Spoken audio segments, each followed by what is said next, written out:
नमस्कार साथियों, एक बार फिर से आपका स्वागत, आपका अभिनंदन। आप लोग बड़े दोस्तों बेसब्री से इंतज़ार कर रहे होंगे कि आखिरकार दोस्तों आज 8 अगस्त है।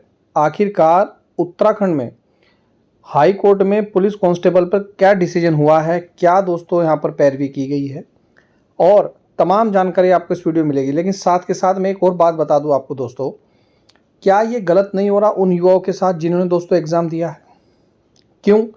क्योंकि आप मुझे ये बताइए, जब एग्ज़ाम हो ही गया तो भैया रिजल्ट में अब क्यों देरी? ध्यान से समझिए मैं क्या बोलना चाह रहा हूँ। अब रिजल्ट में क्यों है देरी? इससे तो उन बच्चों का अहित हो रहा है अब जिन्होंने दोस्तों ये एग्ज़ाम दिया है। और यदि दोस्तों एग्ज़ाम ना होता, यदि आपको उम्र सीमा बढ़ानी ही है तो फिर क्यों एग्ज़ाम कराया? और यदि अब भविष्य में उम्र सीमा बढ़ेगी, ध्यान से सुनिएगा पूरी जानकारी, तो क्या दोबारा से एग्ज़ाम पॉसिबल है?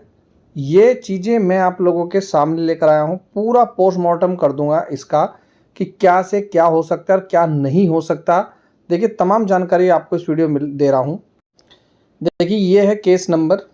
आज क्या फ़ैसला हुआ क्या नहीं, भाई मुझे ये बताओ, क्या इसमें डेट टू डेट मिलती ही रहेगी? 8 अगस्त 2025 हो चुका, क्या फिर दोबारा से डेट मिलेगी? बिल्कुल मिलेगी। अरे जब इतने सारे केस पेंडिंग हैं, एक दिन में इतने सारे केस पर सुनवाई हो रही है और इनका नंबर जो लास्ट का नंबर आ रहा है तो वहाँ तक तो केस की सुनवाई ही नहीं हो रही। बेकार में आप 8 अगस्त दे देते हैं, युवा उम्मीद लगाकर बैठा रहता है और वहाँ निष्कर्ष निकलता है फिर जीरो।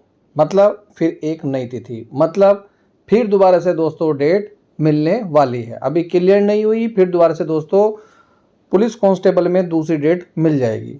अरे जब, ध्यान से सुनिएगा मैं क्या बोलना चाह रहा हूँ, आप बताइएगा मेरी बात से आप सहमत हैं या नहीं।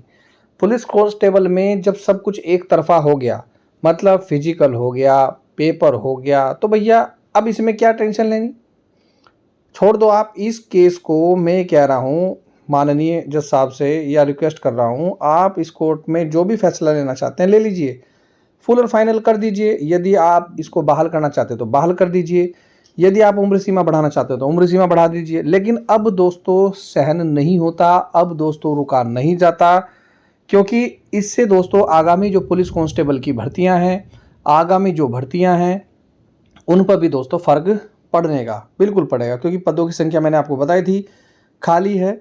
और आज भी दोस्तों स्थिति जस की तस बनी हुई है। जी हाँ, आज भी स्थिति हाई कोर्ट ऑफ उत्तराखंड में जज साहब ने कोई फैसला अभी तक नहीं लिया, अभी तक तो नहीं लिया। अब देखें, उम्मीद तो नहीं है कि आज कोई फैसला होगा, लेकिन आज भी कोई फैसला इस पर होने वाला नहीं है। और पॉजिटिव हम इसलिए सोच रहे हैं कि भाई बहुत बड़ी बात है कि बार बार पुलिस कांस्टेबल में क्या मिल रही है, डेट मिल रही है।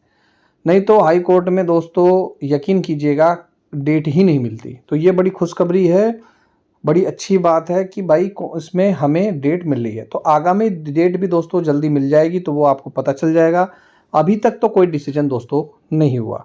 तीसरी बात यह है, मैं उन युवाओं से कहना चाहूँगा जो उत्तराखंड पुलिस कांस्टेबल में आयु सीमा बढ़ाने के लिए चाह रहे हैं, दोस्तों आप इस भर्ती के साथ साथ दूसरे एग्ज़ाम की भी दोस्तों तैयारी करना शुरू कर दीजिए। केवल इस भर्ती पर आप निगाहें मत टिकाइए।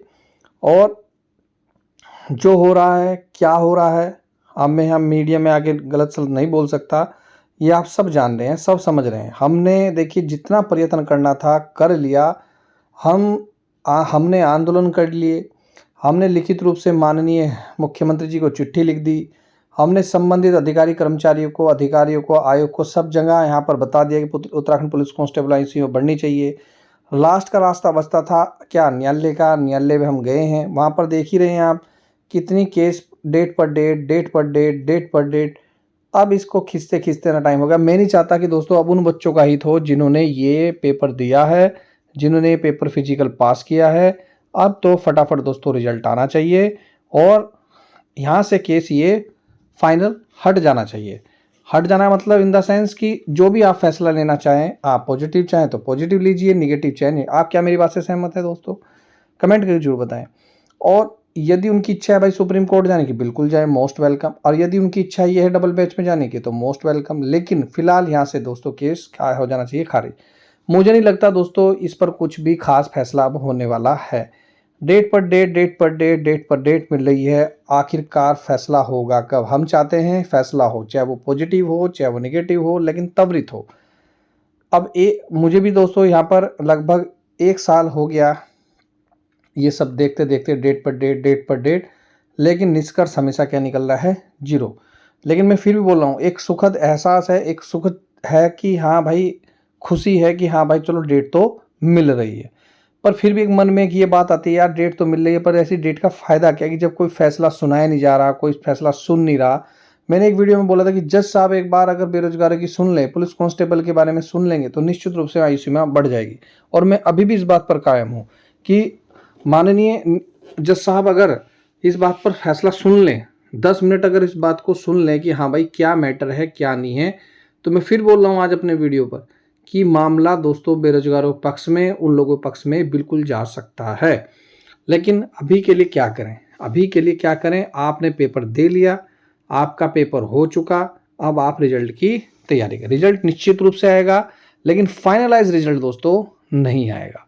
तो आप करना कुछ नहीं है, आगामी एग्जाम की तैयारी करें। जिसको नोट्स लेने हैं नोट्स लीजिए, जिसको क्लास ज्वाइन करनी है हमारी क्लास ज्वाइन कीजिए, लगातार क्लासेस चल रही हैं ऑफलाइन ऑनलाइन मोड में। जिसको गाइडेंस चाहिए दोस्तों गाइडेंस लीजिए। अभी कुछ फैसला दोस्तों नहीं आने वाला, नेक्स्ट डेट मिल जाएगी तो मैं आपको डाल दूंगा, इस पर कम्युनिटी बॉक्स में वीडियो बना दूंगा। फिलहाल इसमें कुछ भी हमें उम्मीद नज़र नहीं आ रही। तो मिलता हूं दोस्तों नेक्स्ट वीडियो में। वीडियो देखने दोस्तों धन्यवाद। जय हिंद, जय उत्तराखंड।